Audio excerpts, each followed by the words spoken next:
Here is a small unassuming building sitting in the middle of Riverside, Miami.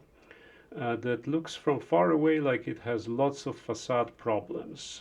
It's a federal building, so I didn't want to get too close to it because I don't want to get into any trouble. So we will try to do it quickly from far away, taking advantage of this incredible zoom and stopping the footage whenever there is something interesting to show. This is a reinforced concrete structure with some infill, a little bit of curtain walling inside, erected in 2004, and we can see from far away multiple cracks, suggesting that there is an inadequate transfer of structural forces on the infill, resulting in overstressing them and in a random pattern of cracks.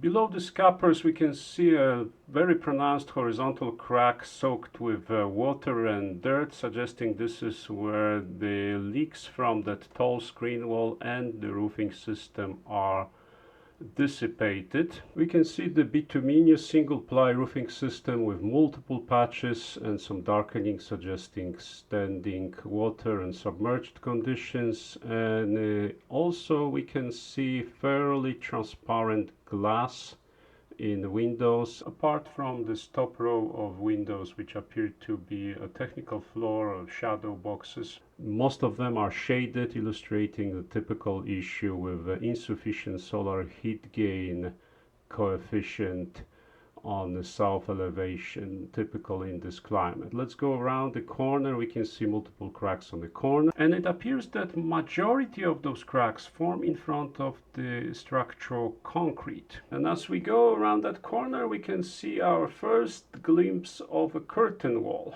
Not particularly large, not spectacular, but very interesting. What is it that we can tell about that curtain wall?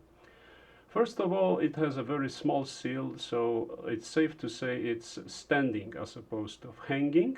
It has oversized continuous horizontal members that may actually provide some differential movement dissipation. So the most interesting part of it is that curtain wall is cantilevered above the roof slab, creating a parapet wall. This parapet wall is fairly narrow.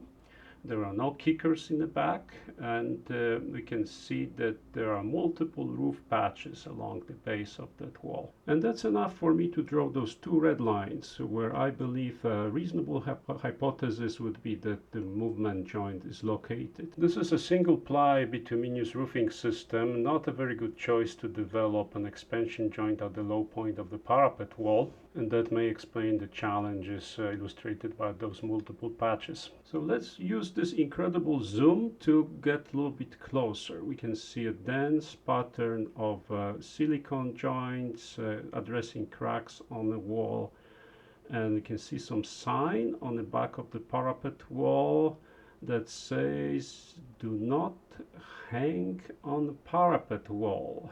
The parapet wall is designed for lateral wind loads only.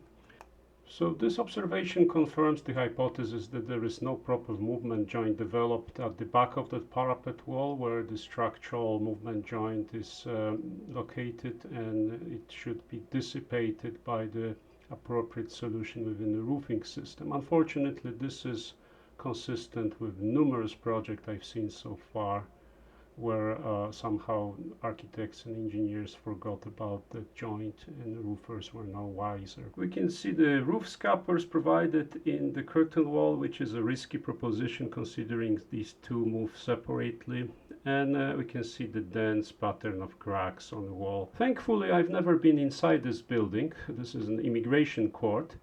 But I can imagine how badly it must leak inside. In my professional practice, I've seen several buildings like that demolished after their management got frustrated with numerous unsuccessful repairs of building enclosures. And somehow, strangely, perhaps it's just a coincidence, they are all built for our taxpayers' money. Well, thank you for taking the sky tour with me. I am an architect with over a quarter of a century of experience in a very narrow field of building enclosures, and also a pilot. Please let me know if you enjoyed this tour. It would motivate me to post more.